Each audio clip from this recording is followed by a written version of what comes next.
The thermometer outside Albrecht Vogel's cabin read -28 degrees that January morning in 1844. But inside he sat comfortably at 68 degrees, the massive brick structure radiating steady warmth, though the fire had died hours before.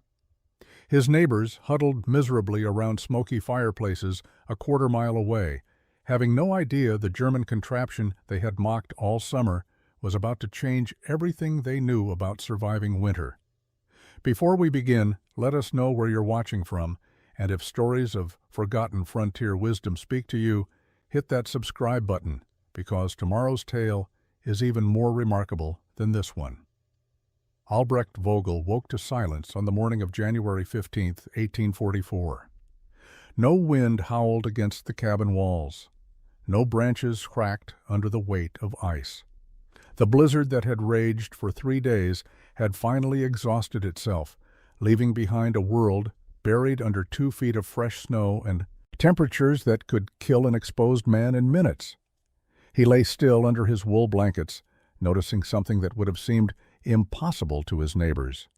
He was warm, not the desperate, fleeting warmth of huddling near a fire, not the uneven heat that scorched your front while your back froze. True, penetrating warmth that filled every corner of the small cabin. He sat up slowly and looked across the room at the massive brick structure that dominated the western wall.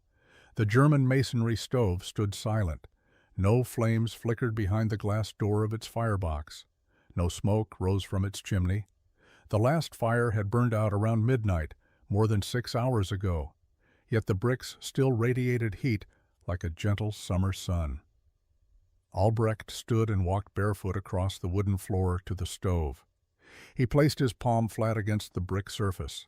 Still warm, not hot enough to burn, but warm enough to heat the entire 400-square-foot cabin to a temperature that would have astounded anyone who understood how quickly frontier cabins lost their heat. He had fired the stove only once the previous morning, a hot, fast burn that had consumed perhaps 1/10 of the wood his neighbors were burning in their fireplaces every few hours. He dressed slowly, pulling on wool pants and a heavy shirt, not because the cabin was cold, but because he would need to go outside. Through the multi-pane window, he could see the world had transformed into a sculpture garden of white. Drifts rose halfway up the trunks of nearby oak trees. The path to his woodshed was invisible. Somewhere beyond the tree line, less than a quarter-mile away, his neighbors were waking to a different reality. Elkanah Bradshaw would be stumbling from his sleeping platform, teeth chattering, rushing to rebuild the fire that had died during the night. Ichabod Treadwell would be cursing as he split frozen wood with numb fingers, trying to coax heat from a fireplace that sent most of its warmth straight up the chimney. Ephraim Stoddard would be piling blankets on his shivering children, wondering how much longer his woodpile would last. They had laughed at Albrecht all summer. They had called his brick structure Vogel's Folly. They had predicted it would smoke him out of his own cabin. They had wagered money that he would tear it down before winter and build a proper American fireplace like sensible men used. But now, as the worst winter in living memory tightened its grip on the Kentucky wilderness, Albrecht stood warm and rested in his cabin, and the massive German masonry stove behind him held enough residual heat to keep him comfortable until evening, when he would light another small fire and repeat the cycle. The story of how he came to build it and why it worked when everything his neighbors knew about heating cabins told them it should not, began 2 winters earlier with cold that killed. Late autumn of 1842 arrived in the Kentucky wilderness with deceptive gentleness. The leaves turned gold and crimson on schedule. The days remained warm enough for work in shirt sleeves. The nights carried only a mild chill that made sleeping under blankets pleasant rather than necessary. Albrecht Vogel and his brother Wilhelm had claimed their land in September, staking out 160 acres along a creek that fed into the Salt River. The location offered everything they needed: water, timber, fertile bottomland for eventual crops, and isolation from the established settlements where German immigrants were not always welcome. They were Swabian brothers, born in a village near Stuttgart, raised in a world where craftsmanship mattered and tradition guided construction. But they had come to America seeking opportunity, and opportunity in 1842 meant frontier land, not old-world masonry. They built their cabin using the American method because it was fast, and because every trapper, farmer, and settler they had encountered insisted it was the only practical approach for wilderness construction. The cabin took 5 days to complete.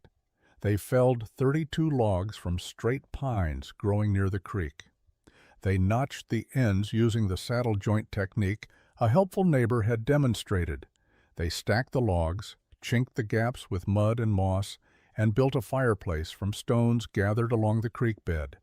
The fireplace was exactly like a dozen others they had seen, a simple opening in the gable end, field stones stacked and mortared with clay, a wooden lintel across the opening, and a crude chimney rising above the roofline.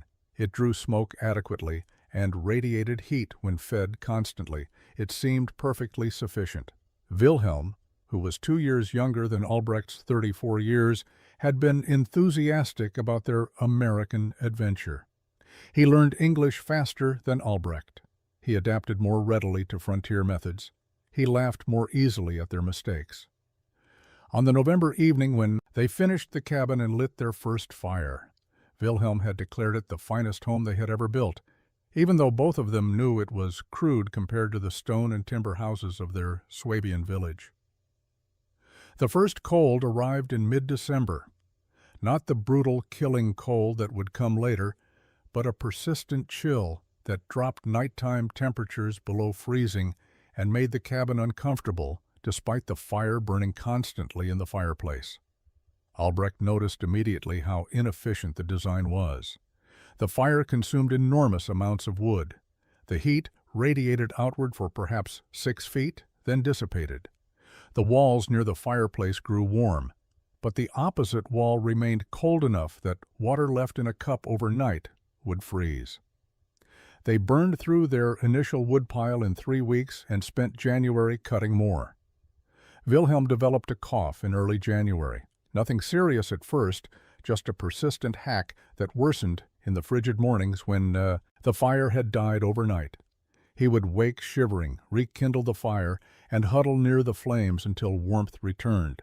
The pattern repeated every morning: wake cold, build fire, warm gradually, go to sleep, wake cold again. The cabin never held heat. The fireplace never stopped demanding fuel. January of 1843 brought weather that old-timers in the settlement said was unusual even by Kentucky standards. Temperatures dropped below 0 Fahrenheit and stayed there for days at a time. Snow fell in waves, accumulating to depths that made travel difficult and wood gathering exhausting. Inside the Vogel cabin, Wilhelm's cough transformed from an annoyance into something darker and more persistent. He developed a fever. His breathing grew labored. Albrecht recognized pneumonia from having seen it kill people in Germany during harsh winters. The fireplace burned continuously. Albrecht fed it logs every 2 hours, day and night, trying desperately to keep the cabin warm, enough to help his brother heal. But the fundamental design worked against him. The fire consumed wood at an astonishing rate. Yet the cabin remained cold everywhere except directly in front of the flames. Wilhelm slept on a pallet near the fireplace, covered with every blanket they owned, and still he shivered. The fever climbed. His breathing became rattling and wet. Albrecht considered trying to transport Wilhelm to the settlement where a doctor might help, but the snow was too deep and Wilhelm too weak to survive the journey. He considered writing for help himself, but leaving Wilhelm alone in the cabin for the hours it would take felt like abandonment. So he stayed, fed the fire, boiled water for steam to ease his brother's breathing, and watched helplessly as pneumonia did its work. Wilhelm died on January 23rd. The end came quietly in the early morning hours. His labored breathing simply stopped. Albrecht sat beside him in the firelight, holding his brother's hand as it grew cold, and felt the full weight of failure settle onto his shoulders. Not failure to try hard enough or care enough, but failure to understand that the cabin itself was inadequate. The American fireplace that everyone insisted was the proper frontier heating method had killed his brother as surely as if it had been designed to do so. The ground was frozen too hard to dig a grave. Albrecht wrapped Wilhelm's body in blankets and placed it in the small lean-to attached to the cabin, where the cold would preserve it until spring thaw allowed for proper burial. Then he sat alone in the cabin and began to think about heat in ways he never had before. He had grown up in a Swabian village where winter was cold, but homes were warm. His family's house had been heated by a massive masonry stove called a Kachelofen that his grandfather had built. The stove was fired once each morning with a hot, fast burn. The fire consumed relatively little wood, but heated the bricks to tremendous temperatures. Those bricks then radiated heat throughout the entire day and well into the night. The house never grew truly cold. People slept comfortably. Children did not develop pneumonia from sleeping in freezing rooms. Albrecht had abandoned that knowledge when he came to America. He had assumed, as Wilhelm had assumed, that frontier conditions required frontier methods. But sitting alone in his cold cabin beside a fire that devoured wood without providing adequate heat, Albrecht realized that assumption was wrong. The Americans had developed their fireplace design because it was fast to build, not because it was effective at heating. They accepted enormous wood consumption and uneven temperatures as normal because they had never experienced anything better. Albrecht spent the remainder of that winter alone in the cabin, keeping the inadequate fireplace burning and thinking constantly about the Kachelofen his grandfather had built. The memory became sharper with each freezing morning, each exhausting trip to cut more firewood, each night spent cold despite the fire burning just feet away. He remembered details he had not thought about in years. The way the stove's brick surface had felt warm to the touch even in the evening, many hours after the morning fire had burned out. The way heat had radiated evenly throughout the house, not concentrated in one spot but distributed everywhere. The way his family had used perhaps a third of the firewood their neighbors consumed. His grandfather, Klaus Vogel, had been a stonemason by trade. He had learned the art of building Kakelofens as an apprentice in the 1760s and had built dozens of them over his career. Albrecht had been perhaps 8 years old when Klaus had rebuilt the family stove, replacing an aging structure with a new one.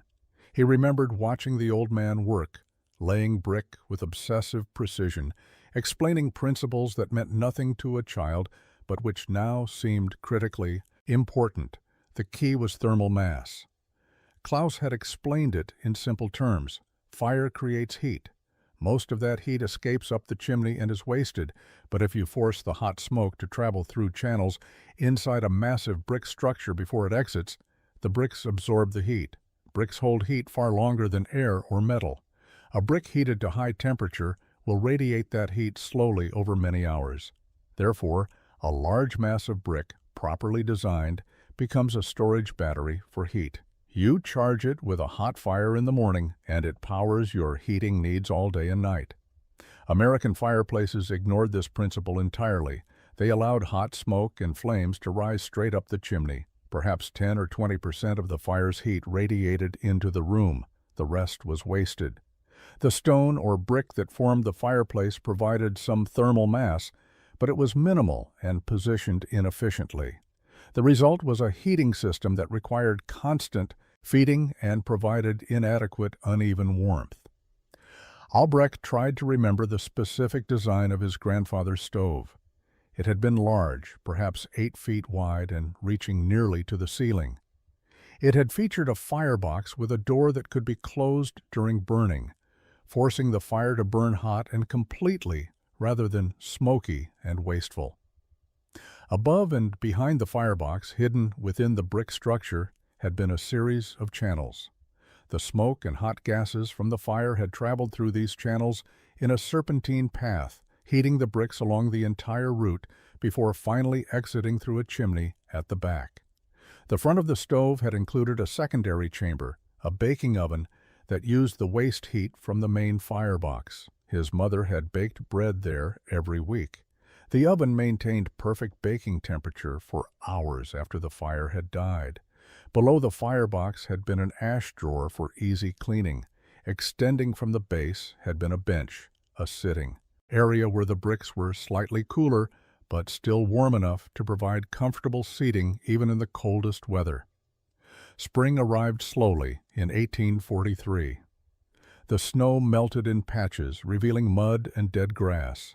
Albrecht buried Wilhelm on a hillside overlooking the creek in April, marking the grave with stones he carried up from the water. He spoke no words over the burial. His brother was gone, killed by cold and inadequate shelter, and words would not change that. What would change things was knowledge, and Albrecht intended to acquire it. In May, he loaded his furs onto a pack horse and made the journey to Cincinnati. The trip took 8 days through muddy trails and swollen creeks. Cincinnati was a growing city, crowded and noisy, filled with riverboats and warehouses, and more people than Albrecht had seen since leaving Germany. He sold his furs to a trader on the waterfront for a fair price, then began searching for something more valuable than money. He found it in a German merchant named Otto Brennemann, who operated a dry goods store catering to immigrant communities. Brennemann was perhaps 60 years old, white-haired, and stout, and he spoke Swabian dialect when Albrecht explained where he was from. They talked for 3 hours that first afternoon. Albrecht described his brother's death, described the inadequate American fireplace, and asked if Brennemann knew anyone who understood Kakelofen construction. Brennemann did better than that. He had been raised in Nuremberg, where masonry stoves were common, and his father had been a Hofnermeister, a master stove builder. Brennemann had learned the trade as a young man before immigrating to America in 1822. He no longer built stoves himself, but he remembered the principles and could explain them in detail. They spent the next 2 days together. Brennemann drew diagrams on brown paper showing the internal structure of a proper masonry heater. He explained combustion efficiency, the importance of high-temperature burning that consumed wood completely rather than allowing it to smolder and create creosote. He described flue channels and how to route them to maximize heat extraction. He discussed brick selection, mortar composition, and the critical importance of building on a proper foundation to support the enormous weight. Albrecht took notes in a leather-bound journal he purchased specifically for this purpose. He drew his own diagrams, asking Brennemann to correct them. He asked questions about every detail. How wide should the firebox be? How thick should the brick walls be? How many channels should the flue system include? What angle should the channels follow? How high should the chimney exit? Brennemann answered everything patiently. He warned that building a proper Kakelofen required skill and precision. The internal channels had to be sized correctly, or the stove would not draw properly. The bricks had to be laid with uniform mortar joints, or the structure would crack from uneven heat expansion. The firebox had to be built with fire brick that could withstand extreme temperatures. But he also encouraged Albrecht, saying that any man with basic masonry skills and careful attention could build a functional stove. On the third day, Brennemann took Albrecht to a brickyard on the outskirts of Cincinnati. The yard produced various types of brick for construction throughout the region. Brennemann introduced Albrecht to the yard foreman and explained what was needed. Standard building bricks for the outer structure, fire brick for the combustion chamber, precisely uniform sizes with clean edges and consistent density. The brickyard foreman quoted prices that made Albrecht pause. 1,000 standard bricks would cost $12. 200 fire bricks would cost another $8. Transportation to the settlement nearest Albrecht's claim would add $15 more. The total represented most of what he had earned from an entire season of trapping. Most men would have walked away. Albrecht placed the order. He spent another week in Cincinnati gathering additional materials. At an ironworks near the river, he ordered a cast iron door for the firebox. sized according to Brenneman's specifications. The door included a glass window so he could monitor the fire without opening it, and adjustable air vents to control combustion intensity. It cost $9 and weighed 40 pounds. He ordered iron brackets and bars that Brenneman said would be necessary for reinforcing certain sections of the structure. Another $6. At a hardware merchant, he purchased specialized masonry tools, a brick hammer for precise cutting, a pointing trowel for fine mortar work, a level that was accurate and reliable. These tools cost less than the other materials, but Albrecht chose quality over economy. Poor tools would produce poor work, and poor work in a masonry stove meant failure. He arranged for everything to be delivered to a trading post 12 miles from his claim. The brickyard would transport the bricks by wagon in June once the roads dried sufficiently.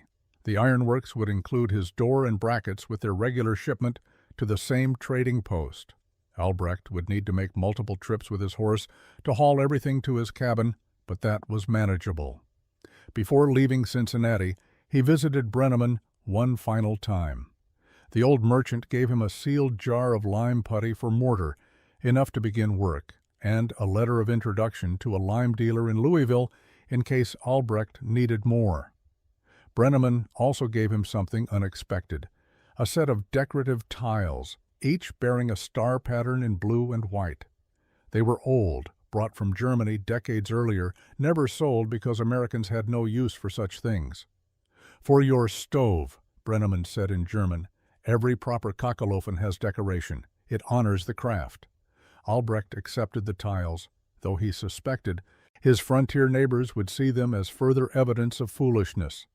He thanked Brenneman, shook his hand, and began the journey back to Kentucky. The return trip took 9 days because he traveled slowly, thinking through everything he had learned. He mentally constructed the stove a dozen times, visualizing each course of brick, each turn in the flue channels, each joint and connection. By the time he reached his cabin in late May, he had a complete plan. The execution would take time and every bit of skill he possessed, but the design was clear in his mind. His neighbors noticed the wagon deliveries when they began in June. 3 trips by freight wagon from the trading post to Albrecht's cabin, each load containing hundreds of bricks wrapped in burlap to prevent chipping. Word spread quickly through the sparse settlement.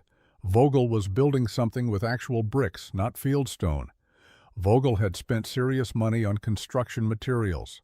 Elkanah Bradshaw appeared at Albrecht's cabin on a morning in early June, ostensibly to borrow a saw, but actually to investigate the stacks of bricks visible through the open door.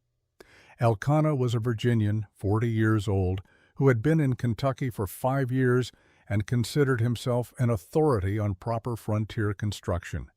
He looked at the bricks and then at Albrecht with unconcealed skepticism. "You planning to build a courthouse?" Elkanah asked, his tone suggesting the question was rhetorical. "A stove," Albrecht answered. His English had improved over the months, but remained heavily accented. "A stove out of bricks?" Elkanah's skepticism deepened. "That'll take you all summer." "Yes," Albrecht said. Elkanah waited for further explanation. When none came, he shifted tactics. "Most folks just stack some stones for a fireplace. Works fine. Takes maybe 2 days." Albrecht did not argue. He simply said, "This will work better." The conversation ended awkwardly. Elkanah left without borrowing the saw. By afternoon, he had spread word to other settlers that Vogel was wasting time and money building an elaborate brick stove when a simple stone fireplace would serve the same purpose. The consensus among the small community was that Germans had strange ideas about construction, and Albrecht would learn the hard way that frontier life required practical approaches, not old-world extravagance. Albrecht began work the next morning. The first task was foundation preparation. The completed stove would weigh between 3,000 and 4,000 pounds, far too heavy to rest directly on the cabin's wooden floor. He needed a foundation that would support that weight without settling or shifting, which meant building from the ground up. Inside the cabin, he marked out an area along the western wall, 8 feet wide and 4 feet deep. This would be the stove's footprint. He removed the floorboards in that section, exposing the dirt beneath. Then he began digging. The foundation pit needed to extend below the frost line to prevent heaving during winter freezes. In Kentucky, that meant going down at least 2 feet. The digging took 3 days. The soil was dense clay mixed with rocks, difficult to excavate with just a shovel and pickaxe. Albrecht worked methodically, removing dirt 1 bucket at a time, carrying it outside to dump in a growing pile behind the cabin. The pit gradually deepened until it met his requirements, 2 feet below ground level with level bottom and vertical sides. He filled the pit with stones, starting with large rocks at the bottom and working up to smaller stones near the top. The stones came from the creek, carried 1 or 2 at a time over many trips. He fitted them together as tightly as possible, filling gaps with smaller stones and gravel.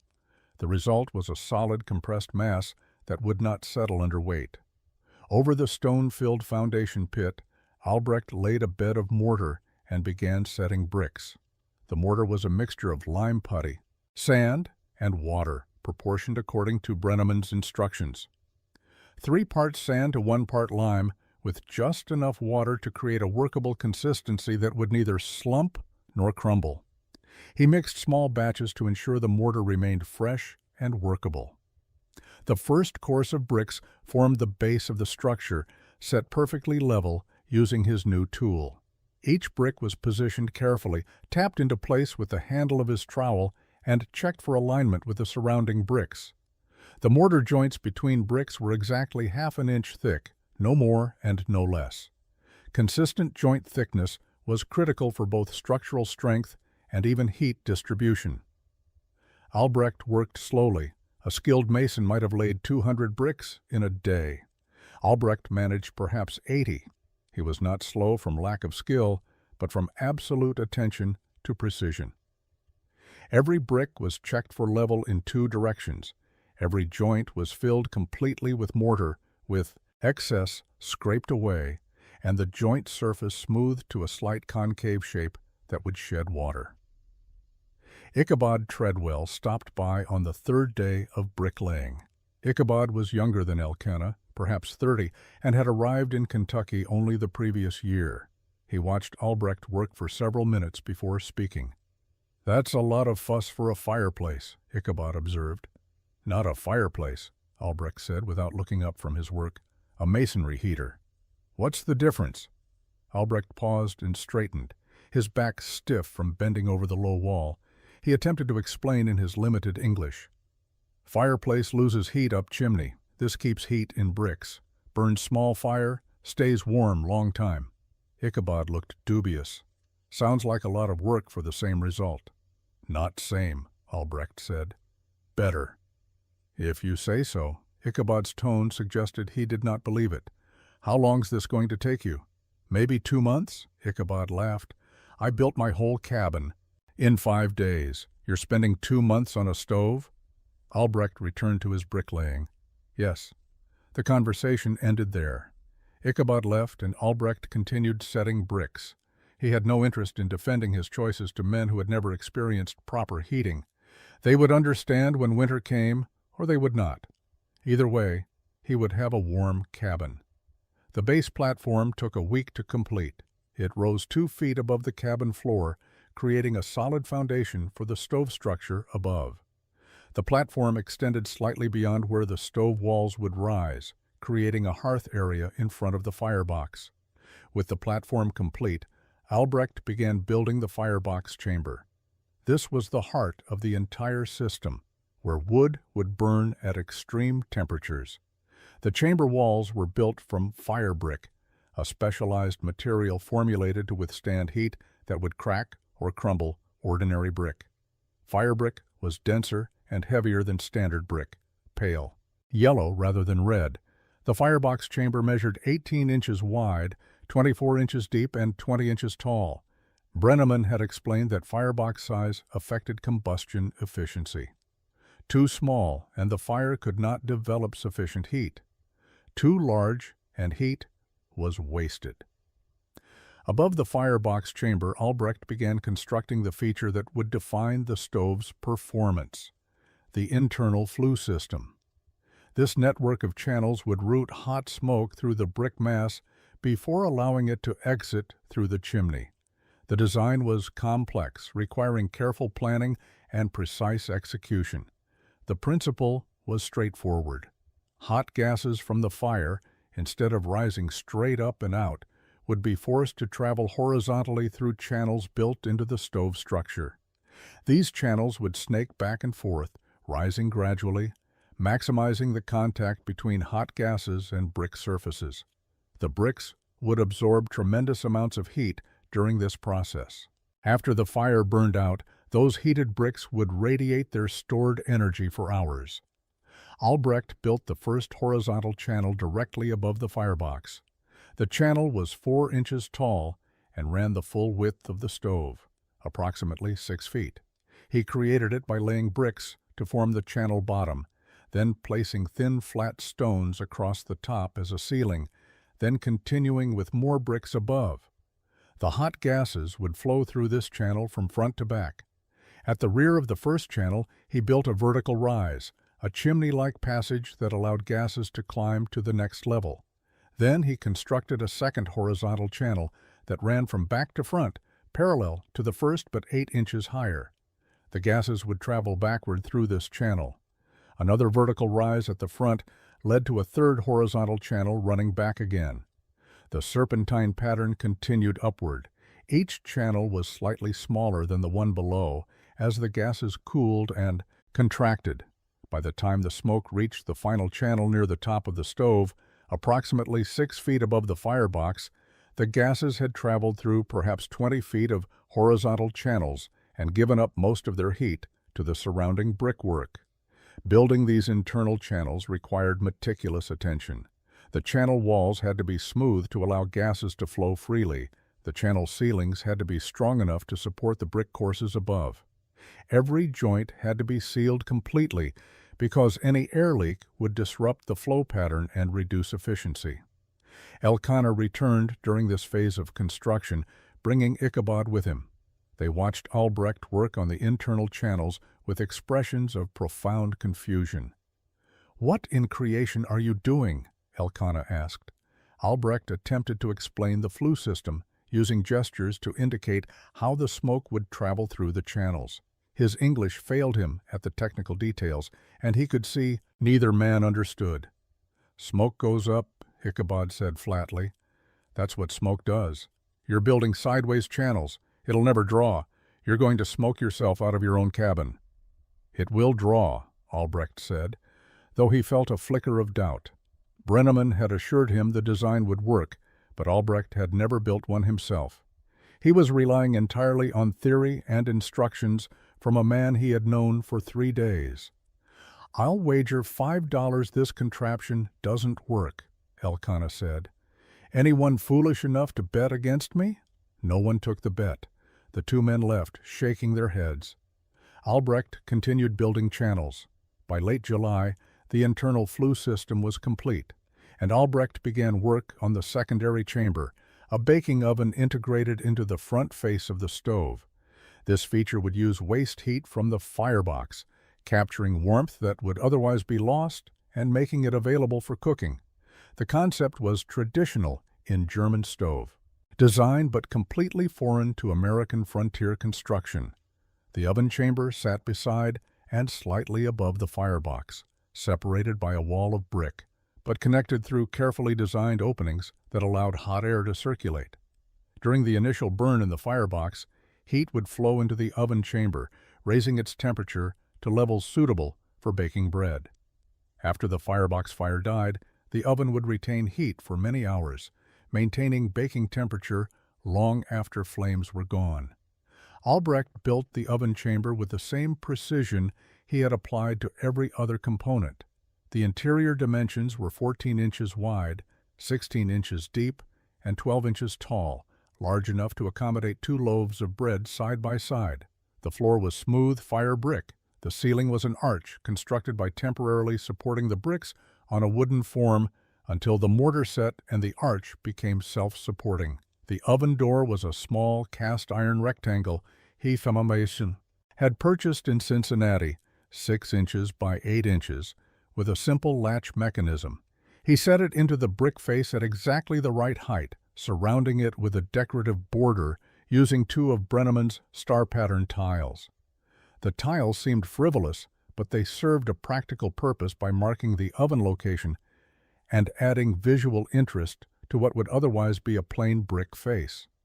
Above the oven, Albrecht installed a second decorative element, a cast-iron plate embossed with a simple pattern. This covered a clean-out opening that would allow him to remove ash and debris from the upper flue channels once a year. The plate could be removed by loosening 4 bolts, but when installed, it appeared to be permanent decoration.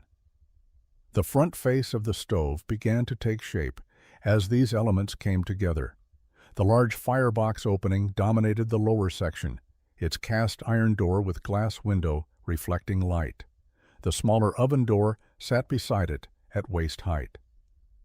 Above, both the brick face rose smooth and unbroken except for the decorative tiles placed at strategic intervals. Ephraim Stoddard visited one afternoon while Albrecht was installing tiles. Ephraim was older than the other settlers, perhaps 50, quieter in manner and less quick to judge. He studied the stove structure carefully before speaking. "I've seen something like this before," Ephraim said slowly. "In Pennsylvania, German family had a brick stove in their house. Never understood how it worked, but it kept the place warm." Albrecht looked up with interest. "It worked well. Better than my fireplace, I can tell you that," Ephraim admitted. "But it seemed like a lot of effort." "It is effort," Albrecht agreed. "But it will work." Ephraim nodded slowly. "I hope so, for your sake. Folks are saying you're wasting your time. They said this when I bought bricks. They said this when I dug foundation. They will say this until winter comes. And then? Then they will see." With the firebox and oven chambers complete, Albrecht turned his attention to a feature that would seem pure luxury to his frontier neighbors, but which embodied practical German engineering, an integrated warming bench. The concept was simple.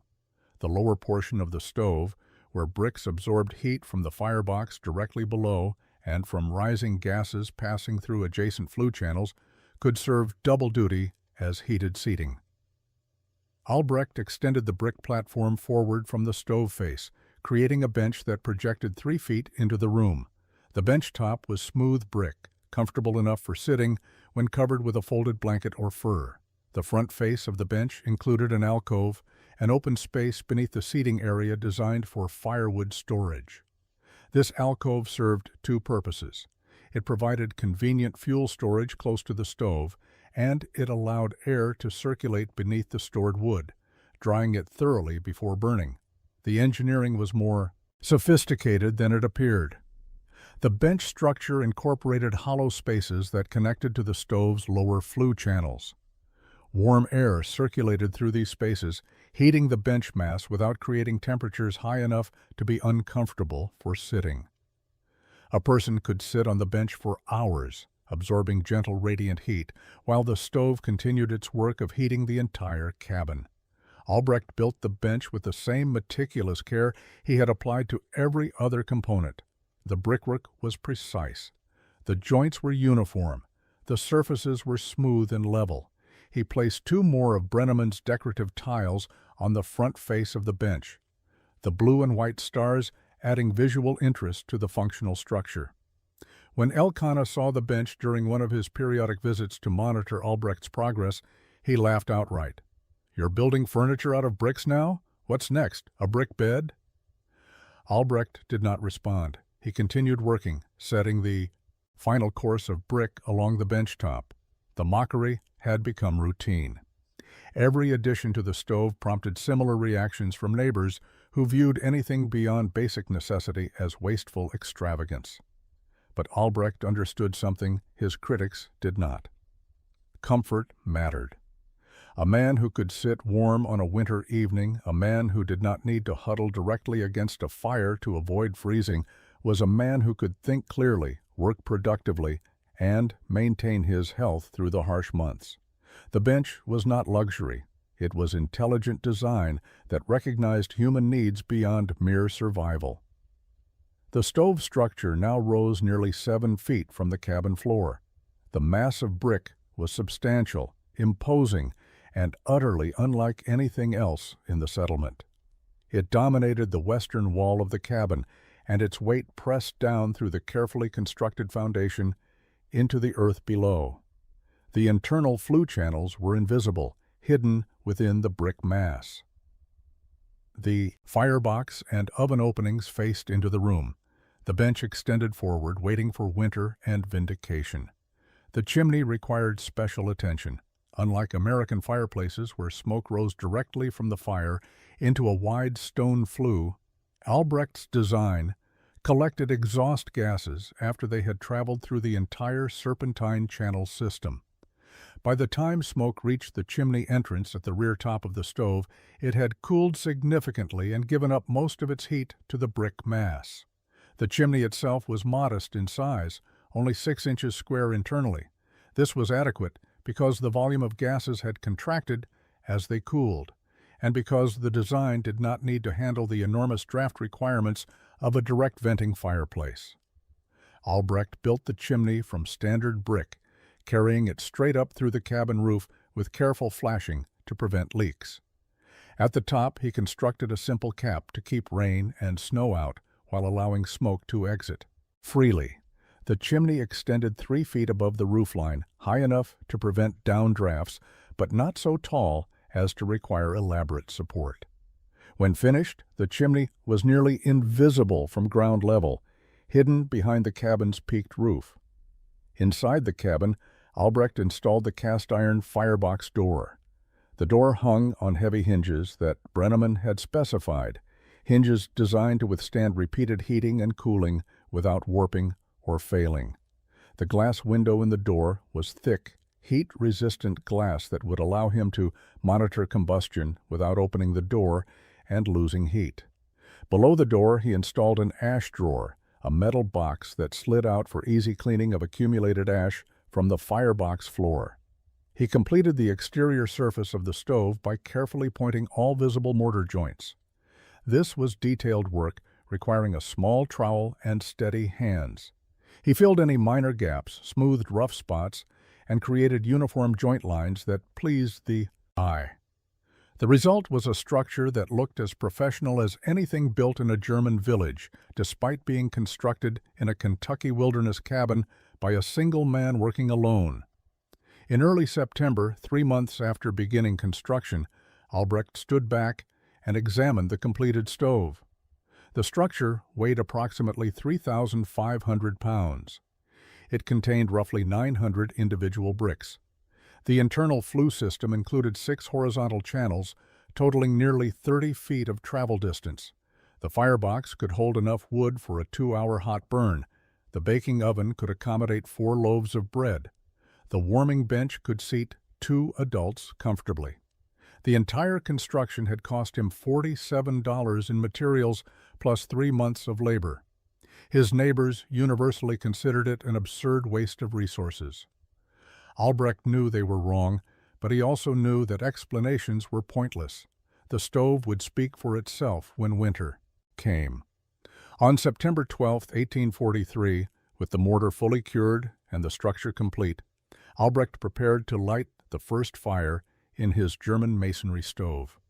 The morning was cool but not cold, with autumn beginning to color the leaves on the surrounding hardwoods.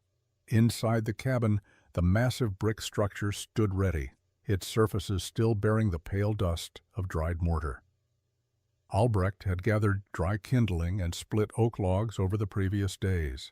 He wanted seasoned hardwood for this inaugural burn, wood that would create sustained high heat without excessive smoke. He opened the firebox door and arranged kindling in a loose pile on the firebox floor. Above the kindling, he stacked progressively larger pieces of split oak, building a structure that would allow air to flow through the fuel and promote complete combustion. He struck a match and lit the kindling. Small flames appeared immediately, crackling as they consumed the dry wood. He left the firebox door open initially, watching as the flames grew and began to catch the larger wood. When the fire was well established, he closed the door and adjusted the air vents to allow controlled combustion. The fire burned hot and fast. Through the glass window, he could see flames filling the firebox chamber, the wood consumed rapidly by the intense heat. Smoke disappeared up into the flue channels. No smoke entered the cabin. The draw was perfect. Brenneman's design worked exactly as promised. Albrecht fed the fire for 2 hours, adding wood to maintain high temperatures. The goal was not a long, slow burn, but rather an intense, complete combustion that would heat the brick mass to maximum temperature. After 2 hours, he let the fire die naturally, burning down to coals and then ash. Within 30 minutes of the flames dying out, he could feel heat radiating from the stove's brick surfaces. He placed his hand against the side of the structure. The bricks were hot, but not painfully so. He moved to the rear of the stove, then to the warming bench. Heat emanated from every surface. As afternoon progressed into evening, the cabin remained warm. The stove radiated heat steadily, the massive brick mass releasing stored energy at a rate that maintained comfortable temperatures throughout the space. Albrecht sat on the warming bench as darkness fell, feeling heat beneath him and radiating from the structure beside him. The fire had been dead for 6 hours. The cabin temperature was easily 65 degrees, perhaps warmer. He stayed awake until midnight, monitoring temperatures and the stove's performance. At midnight, 10 hours after the fire had died, the cabin remained comfortably warm. The brick surfaces still radiated noticeable heat. Albrecht finally allowed himself to believe completely. The stove worked. His brother's death would not be repeated. October brought the first real cold to the Kentucky wilderness. Nighttime temperatures dropped into the 30s, and morning frost painted the meadow grass white. The shift from autumn warmth to genuine cold was gradual but unmistakable. Winter was coming, and every settler began preparing in earnest. Wood piles grew larger, gaps in cabin walls were re-chinked, supplies were inventoried and secured against the lean months ahead. Albrecht established his routine with the masonry stove. Each morning, shortly after dawn, he built a fire in the firebox. He used dry hardwood exclusively, oak or hickory when available, split into pieces that fit the firebox dimensions. He arranged the wood carefully to allow air circulation, then lit the kindling and closed the door. The fire burned hot and fast for approximately 2 hours, consuming perhaps 20 pounds of wood in that time. By mid-morning, the fire had burned down to ash. Albrecht would open the ash drawer, remove the previous day's cooled ash, and close everything up. The stove then operated on stored heat for the remainder of the day and through the night. The cabin stayed warm, not oppressively hot, but consistently comfortable. He could work inside without a coat. He could sleep without piling on excessive blankets. The temperature remained steady regardless of outside conditions. His neighbors continued their traditional heating methods. Elkanah, Ichabod, and Ephraim all relied on standard fireplaces that required feeding every few hours. They burned wood constantly, day and night, yet their cabins remained unevenly heated. The area near the fireplace was too hot. The far corners stayed cold. They accepted this as normal because they had never known anything different. In late October, an early cold snap arrived. Temperatures plunged into the teens overnight. Albrecht woke in his cabin to find it still comfortably warm, heated by the previous morning's fire. He lit his daily fire as usual, burned it hot for 2 hours, and went about his day. The cabin never grew cold. Elkanah appeared at Albrecht's door that afternoon, ostensibly to borrow a saw, but clearly curious about something else. He stepped inside and stopped, surprised by the warmth.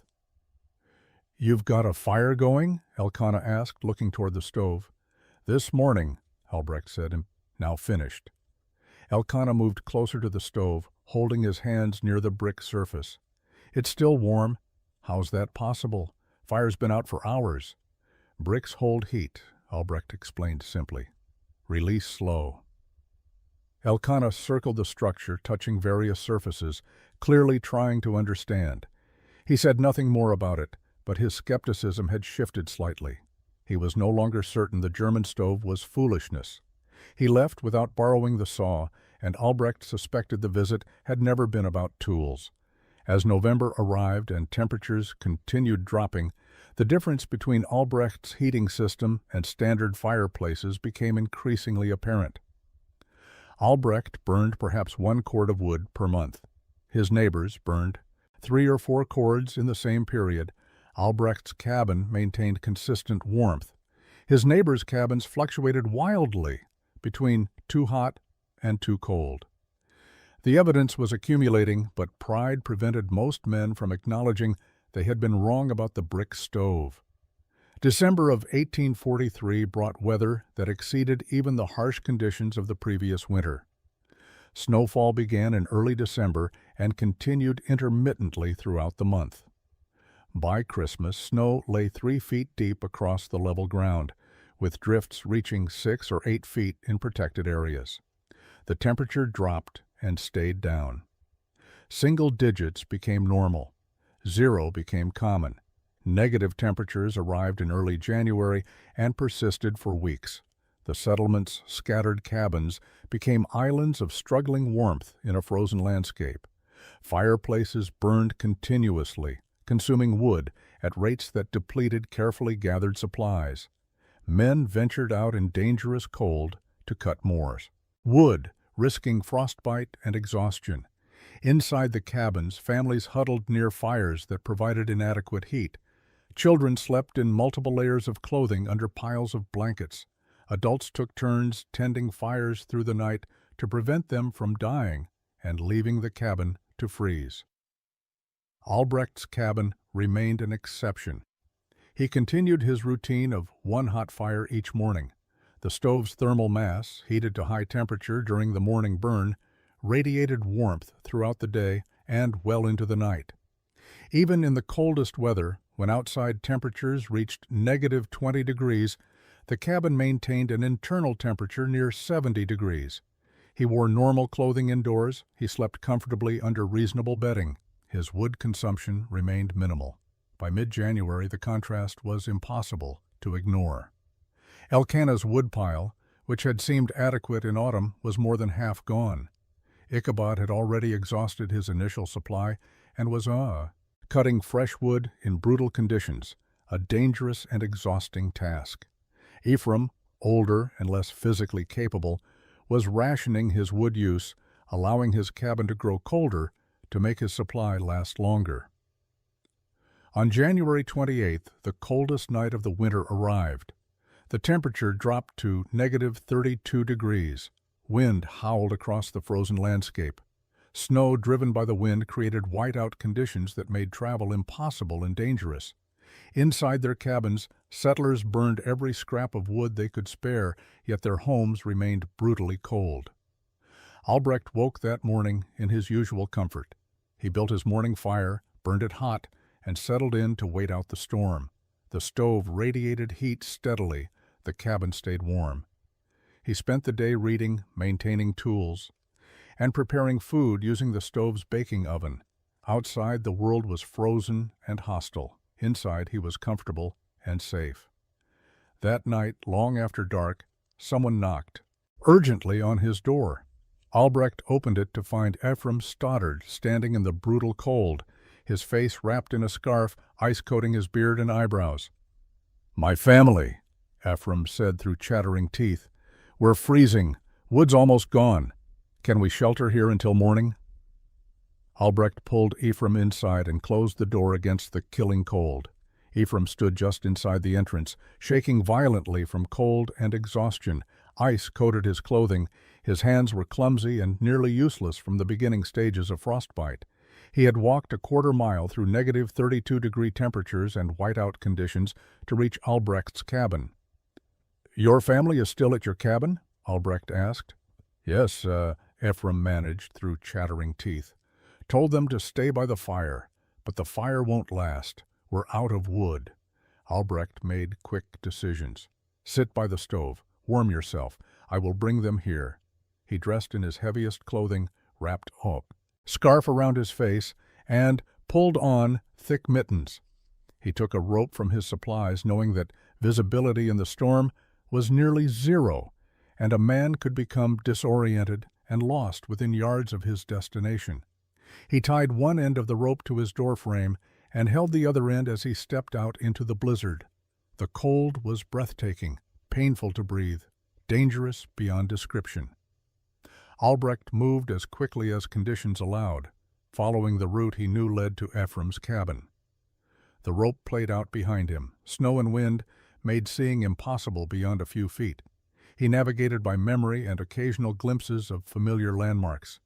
He reached Ephraim's cabin after what felt like an hour, but was probably 15 minutes. He pounded on the door.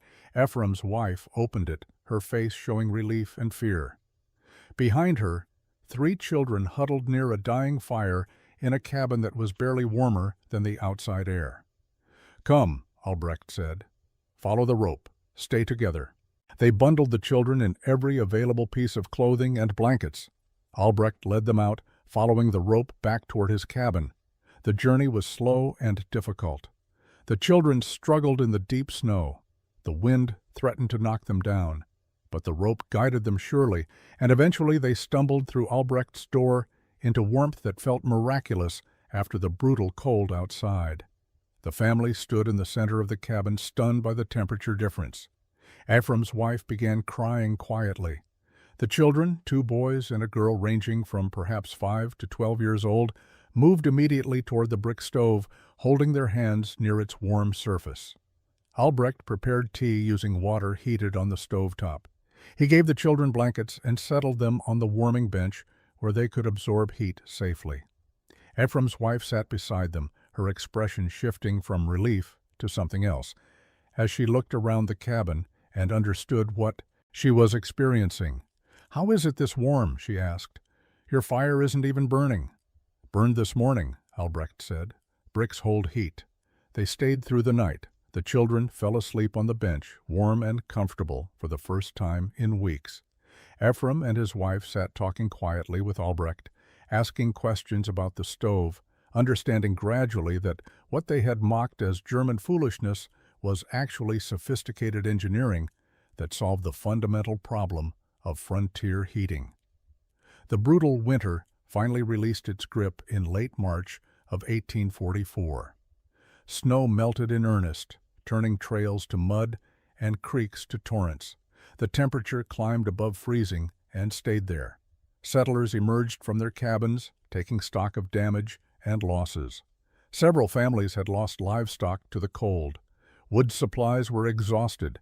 Everyone looked thinner and worn from the ordeal. Ephraim Stoddard appeared at Albrecht's cabin on a mild April morning. He carried a leather journal filled with careful drawings and notes. He had spent the winter, after that desperate midnight rescue, studying Albrecht's stove whenever he visited. He had sketched the visible exterior, asked endless questions about the internal structure, and taken measurements of every dimension he could access. "I want to build one," Ephraim said without preamble. "Will you teach me?" Albrecht agreed immediately. Over the next week they reviewed everything Ephraim had documented and filled in the details he had missed. Albrecht explained the internal flue channels, drawing diagrams that showed how smoke traveled through the serpentine path. He described the firebox construction, the importance of fire brick, the proper proportions for mortar mixing. Ephraim took notes in his methodical way, asking clarifying questions until he understood each principle completely. In May, Ephraim began building his own masonry stove. Albrecht helped him order bricks from Cincinnati and acquire the necessary iron hardware. The construction took Ephraim longer than it had taken Albrecht because Ephraim was learning as he worked, but the result was solid. By late June, Ephraim had a functional German-style masonry heater in his cabin. Elkanah Bradshaw and Ichabod Treadwell appeared at Albrecht's cabin together one afternoon in early July. Their visit was awkward. Both men had spent the previous year mocking Albrecht's project. Both had predicted failure. Both had been completely wrong, and the winter had made that fact painfully obvious. "We'd like to know how that stove of yours works," Elkanah said. his pride clearly wounded by having to ask. Albrecht showed them everything. He explained the principles, demonstrated the construction details on his completed stove, and offered to help them build their own. He harbored no resentment about their earlier mockery. They had been wrong, but they were willing to learn. That was sufficient. Over the summer of 1844, both Elkanah and Ichabod built masonry stoves in their cabins. Other settlers, hearing about the dramatic difference in heating efficiency and wood consumption, began asking questions. By autumn, 2 more families had started construction projects. The German masonry heater was no longer Vogel's folly.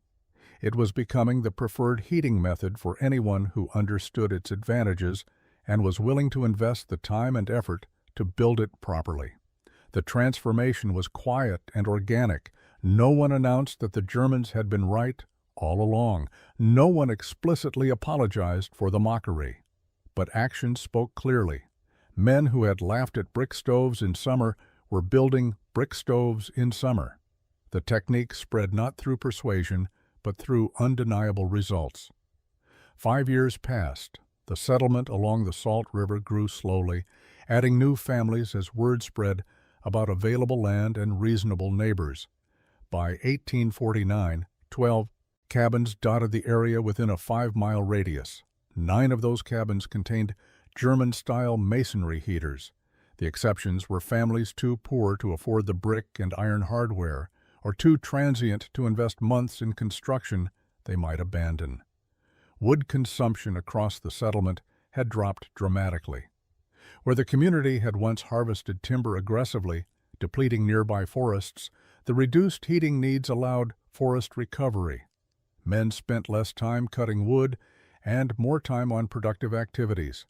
Winter deaths from cold-related illnesses, which had claimed at least 1 person each winter before 1843, had not occurred since the masonry stoves became common. Albrecht continued his quiet life. He trapped in season, maintained his cabin and stove, and helped neighbors with construction projects when asked. He shared his knowledge freely, never attempting to profit from the innovation he had introduced. When new settlers arrived and asked about heating methods, experienced residents directed them to Albrecht or to Ephraim, who had become equally knowledgeable about masonry heater construction. The phrase, "built like Vogel's stove," entered local vocabulary as shorthand for construction done properly regardless of time or effort required. The term was complimentary, acknowledging that some things were worth doing right, even when shortcuts existed. In 1853, Albrecht sold his Kentucky claim and moved to Ohio, where German immigrant communities offered social connections he had lacked on the isolated frontier. He married in 1854, started a small cooperative business, and lived a conventional life far from wilderness and trap lines. He died in 1869 at age 61, buried in a Cincinnati cemetery under a stone that made no mention of heating innovations or frontier survival. But in Kentucky, his cabin remained standing. The masonry stove continued functioning, heating new occupants, through winter after winter. The structure proved nearly indestructible. Brick did not rot like wood or rust like iron. Mortar might crack and require occasional repointing, but the fundamental structure remained sound. The stove that Albrecht had built in 1843 was still heating a cabin in 1900, more than 50 years later, still operating on the same principles of thermal mass and efficient combustion. Other cabins across the region contained similar stoves, each built by men who had learned from Albrecht or from someone he had taught.